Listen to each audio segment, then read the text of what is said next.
मोनिका को नींद सताने लगी थी। रात काफ़ी बीत चुकी थी। गुनगुनी सर्दी की शुरुआत थी।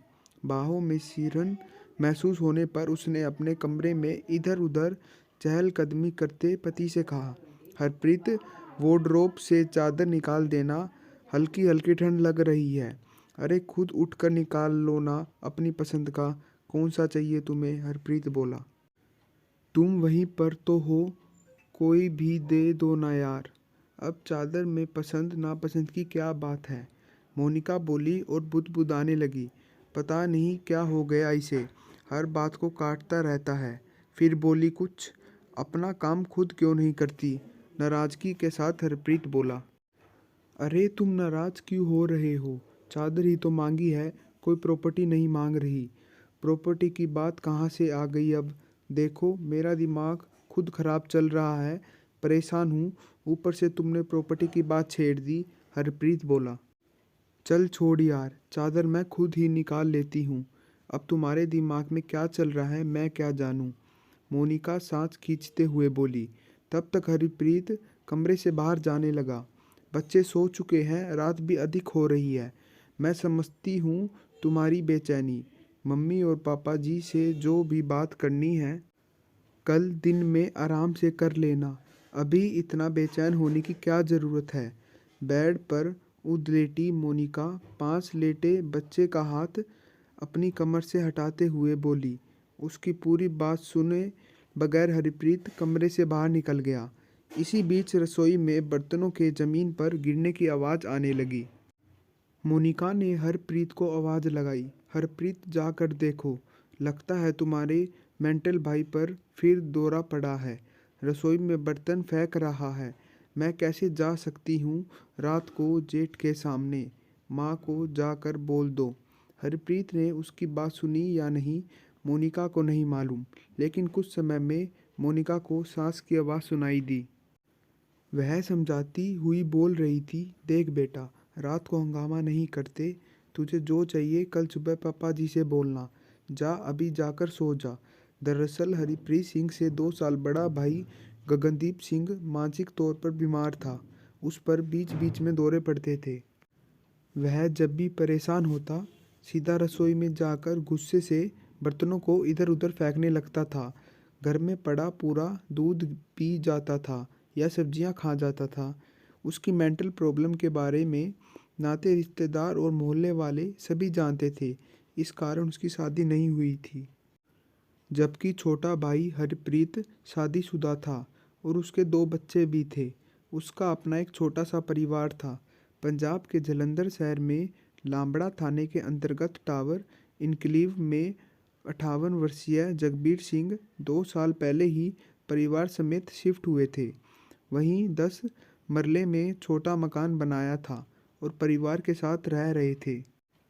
वह सिक्योरिटी गार्ड की नौकरी करते और उनका बड़ा बेटा 32 साल का गगनदीप सिंह घर पर ही रहता था। उसकी मानसिक हालत ठीक नहीं होने के कारण वह कुछ नहीं करता था। जबकि छोटा बेटा हरप्रीत सिंह शादीशुदा था। हरप्रीत पर भी अपने परिवार की जिम्मेदारियां आ चुकी थी। उसके जिम्मे कोई ठोस काम नहीं था जिससे परिवार की अच्छी परवरिश कर सके। इस कारण पत्नी से हमेशा तकरार होती रहती थी। उसके सामने दूसरी समस्या भाई के पागलपन को लेकर भी थी। उसके खर्चे भी थे। इस बात पर उसकी पिता के साथ भी तनातनी होती रहती थी। वह कुछ अपना काम करना चाहता था, इसलिए उसे पूंजी की ज़रूरत थी। हरप्रीत चाहता था कि पिता जगबीर सिंह और मां अमृतपाल और मकान उसके नाम कर दे ताकि वह कोई अपना काम धंधा कर सके। किंतु माता पिता मकान उसके नाम पर लिखने के लिए राजी नहीं हो रहे थे। कुछ समय बाद जब घर में शोरगुल बंद हुआ तब मोनिका ने हरप्रीत को आवाज़ दी। हरप्रीत आकर कमरे में सिर पकड़कर बैठ गया। मोनिका नाराज़गी के अंदाज में बोली, यह सब रोज़ रोज़ की बात पसंद नहीं है। जल्द कुछ करो वरना मैं अब यहाँ नहीं रहने वाली। अब मैं इस हालत में क्या कर सकता हूँ? भाई को लेकर सभी परेशान हैं। हरप्रीत बोला, तुम कोई कोशिश ही नहीं कर रहे हो। मेरा तो इस घर में अब दम घुटने लगा है। मोनिका शिकायती लहजे में बोली। क्यों, ऐसी भी क्या आफत आ गई है? हरप्रीत बोला। तुम्हें क्या पता मैं यहाँ कितना डर डर कर रहती हूँ जब तुम घर में नहीं होते हो, मोनिका बोली। डर किस बात का? हरप्रीत ने सवाल किया। डर तुम्हारे मेंटल भाई से, और क्या? मोनिका चिढ़ते हुए बोली। क्यों, क्या किया उसने? कोई बदतमीजी की क्या? हमेशा घूरता रहता है, उसकी नज़र गंदी है, जब भी सामने आता है मैं डर जाती हूँ, मोनिका बोली। अच्छा, यह बात है। अभी पिताजी से बात करता हूँ, हरप्रीत बोला। पिताजी से क्या बात करेंगे? वे कम है क्या? उनकी भी वैसी ही आदत है।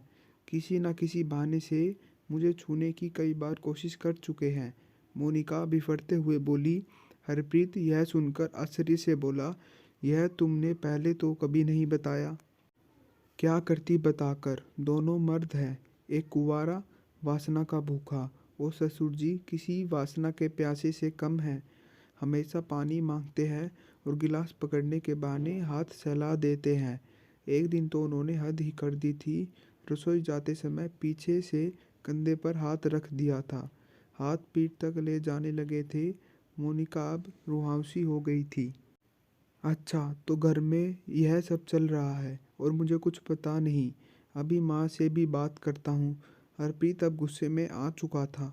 नहीं नहीं, माँ से यह सब कुछ नहीं कहो, उन लोगों से कुछ कहना है तो मकान अपने नाम करवाने की बात करो, मोनिका बोली। उसके लिए मैं कोशिश में हूँ, मौका देखकर फिर बात करूँगा। आज फिर भाई पर दौरा पड़ गया, हरप्रीत बोला। वह सब मैं कुछ नहीं जानती हूँ, मैं अब यहाँ एक पल रहने वाली नहीं हूँ, मोनिका बोली। थोड़ा तो सब्र करो, हरप्रीत बोला। नहीं नहीं, मुझे कुछ नहीं सुनना है, मैं कल सुबह ही बच्चों को लेकर मायके चली जाऊँगी, मोनिका नाराज़गी दिखाते हुए बोली और वार्डरूम से अपने कपड़े निकालने लगी। उस रात हरप्रीत की मोनिका के साथ काफ़ी बहस हो गई। हालांकि उनके बीच सिर्फ तू मैं होकर ही रह गई, लेकिन इसका गुस्सा हरप्रीत के जेहन में लबालब भर चुका था। सुबह होते ही मोनिका अपने बच्चों को लेकर मायके चली गई। हरप्रीत की नींद खुली तब उसे ने मोनिका और बच्चों को घर में नहीं पाकर समझ गया कि उसने बीती रात को जो कहा वो कर दिया। गुरुवार तारीख 19 अक्टूबर 2023 का दिन था। हरप्रीत ने भारी मन से दिनचर्या की शुरुआत की। खुद चाय बनाई और रसोई में मोनिका उसके लिए जो कुछ पका कर गई थी उसे खाया और सीधे अपने पिता के पास जा पहुंचा। जाते ही मकान अपने नाम करने का पुराना राग छेड़ दिया। इसे लेकर उनके बीच बहस होने लगी। पिता ने साफ लहजे में उनके जिंदा रहते मकान किसी के नाम करने से इनकार कर दिया। माँ ने भी हाँ में हाँ मिलाई। उनके बीच काफ़ी समय तक बहस होती रही। बहस का कोई नतीजा नहीं निकल पा रहा था। हरप्रीत बीती रात से ही गुस्से से भरा हुआ था, मन बेचैन था, घर का माहौल तनाव से भरा हुआ था। अचानक उसे क्या सूझी। 19 अक्टूबर को दोपहर करीब 2 बजे हरप्रीत तमतमाया हुआ पिता की दोनाली लाइसेंस बंदूक उठा लिया और सीधे पिता पर तान दी। मकान अपने नाम ना लिखने पर अंजाम बुरा होने की धमकी दी। अचानक हरप्रीत के इस तेवर को देखकर उसकी माँ तुरंत बंदूक के सामने आ गई। उसे डांटते हुए समझाने की कोशिश की, लेकिन तब तक हरप्रीत पर गुस्सा का उबाल ले चुका था। उसने बंदूक का ट्रिगर दबा दिया। दाएं की आवाज़ के साथ गोली उसकी माँ को जा लगी। वह घायल होकर वहीं ज़मीन पर गिर गई। उसकी हालत देखकर पिता माँ को संभालने के लिए उसकी ओर मुड़े, लेकिन तब तक हरप्रीत ने दुनाली की दूसरी गोली दाग दी। उसे से भी पिता भी जख्मी हो गए। गोलियों की आवाज़ सुनकर हरप्रीत का बड़ा भाई गगनदीप दौड़ता हुआ वहां आ गया। हरप्रीत तब तक आक्रामक बन चुका था, जबकि जख्मी माँ बाप कराने लगे थे। हरप्रीत उनके कराने पर और आक्रामक बन गया। उसने दनादन दोनाली में गोलियां लोड कर घायल माँ बाप पर दोबारा चला दी। उसके भाई ने उसे पकड़ने की कोशिश की, लेकिन तब तक हरप्रीत ने बंदूक में गोली भरी और भाई पर दाग दी। भाई को भी गोली लगी और वह वहीं ढेर हो गया। बाप बेटे के झगड़े में कौन मरा और कौन बचा, इसकी परवाह किए बगैर हरप्रीत ने तुरंत अपने बचाव की योजना बना डाली। हत्या की घटना को दुर्घटना में बदलने के लिए वह रसोई में घुसा, गैस का चूल्हा ऑन कर सिलेंडर खोल दिया, चुपचाप मकान में बाहर से ताला लगाकर स्कूटी से फरार हो गया। उसी दिन अंधेरा होने के काफ़ी समय बाद गोलियों की आवाज़ सुनते ही पड़ोसी अपने घर से निकल आए। वह जगबीर सिंह के घर की तरफ गई, क्योंकि आवाज़ उधर से ही आई थी। उसी समय जगबीर सिंह के घर में सन्नाटा और अंधेरा देखकर किसी ने जालंधर ग्रामीण के लंबाड़ा थाने में इस वारदात की सूचना दे दी। सूचना मिलते ही एसएचओ रमन कुमार मौके पर पहुंच गए।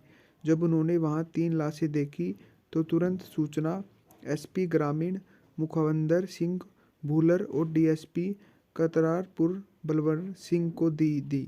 दोनों अधिकारी मौके पर पहुंच गए। मौके पर घर में 3 शव खून से लथपथ पड़े हुए थे। पुलिस ने उन्हें अपने कब्जे में ले लिया और आगे की कार्रवाई शुरू कर दी। कार्रवाई पूरी करके तीनों शवों को पोस्टमार्टम के लिए भेज दिया। अगली कार्रवाई हत्यारे की गिरफ्तारी की थी। पड़ोसियों से पूछताछ में पता चला कि जगबीर सिंह का बेटा हरप्रीत लापता है। पुलिस ने उसकी तलाशी के लिए पूरे शहर में नाकाबंदी करवा दी। पड़ोसियों ने बताया उसकी बीवी और 2 बच्चों को सुबह ही सामान लेकर घर से जाते देखे गया है। पुलिस ट्रिपल मर्डर को लेकर छानबीन कर रही थी। उसी रात हरप्रीत आत्मसमर्पण करने के लिए थाने जा रहा था, तभी रास्ते में ही पुलिस ने उसे हिरासत में ले लिया। उसे थाने ले जाया गया, जहां उसने आत्मसमर्पण कर दिया और वारदात की सारी घटना के बारे में विस्तार से बताया। साथ ही उसने हत्या में इस्तेमाल लाइसेंसी बंदूक भी पुलिस को सौंप दी। यह जघन्य वारदात करने का कारण उसने घरेलू झगड़ा और मकान का विवाद बताया। जांच में पुलिस के सामने हत्या से संबंधित कई तथ्य सामने आए। पड़ोसियों ने बताया कि आरोपी हरप्रीत सिंह अक्सर परिवार में झगड़ा करता रहता था। वारदात के 2 दिन पहले भी दुकान से 2000 रुपये का सामान उधार लेने को लेकर परिवार के साथ बहस हुई थी। पोस्टमार्टम रिपोर्ट और वारदात की जांच करने वाले डीएसपी बलजीत सिंह के अनुसार घटना के दौरान कुल 7 राउंड गोलियां चली थी। पिता जगबीर सिंह को 5 गोलियां और मां अमृतपाल कौर को 1 गोली और भाई गगनदीप सिंह को 1 गोली लगी थी। सभी की घटनास्थल पर ही मौत हो गई थी। हरप्रीत ने पुलिस को बताया कि उसे इस वारदात को लेकर उसे जरा भी मलाल नहीं है। वह हत्याकांड को अंजाम देने के बाद क्योरा मॉल चला गया था। वहीं उसने फुकरे फिल्म देखी और आत्मसमर्पण के लिए लौट रहा था, तभी पकड़ लिया गया। इतनी बड़ी घटना के बारे में उसने चौंकाने वाली बात बताई। उसने कहा कि उसका पिता पत्नी को शारीरिक संबंध बनाने के लिए कहता था, जिसके बारे में उसे मालूम हो गया था। इस बात की जानकारी उसके पिता को भी हो गई थी। इस जानकारी के बाद से ही वह अपने परिवार के साथ नहीं रहना चाहता था और अलग रहने के लिए कह रहा था। उसने बताया कि उसकी मां का भी कहीं अफेयर चल रहा था, जिसकी रिकॉर्डिंग उसके पास है। उसके भाई की भी उसकी पत्नी पर गलत निगाह रहती थी, इसलिए उसने परिवार के सदस्यों से घर की संपत्ति में से उसका हिस्सा देने के लिए कहा था। उसने कहा कि पहले तो घर वाले उनकी बात से सहमत थे, लेकिन बाद में वे कहने लगे कि अगर वह घर छोड़ देगा तो उनका ख्याल कौन रखेगा। इसी बात को लेकर हरप्रीत की घर वालों से बहस हो गई। हरप्रीत के बयानों के आधार पर पुलिस ने आईपीसी की धारा 302 और आर्म्स एक्ट के तहत मुकदमा दर्ज कर लिया गया। फिर कोर्ट में पेश करने के बाद उसे जेल भेज दिया गया। कथा लिखे जाने तक आगे की जांच जारी थी।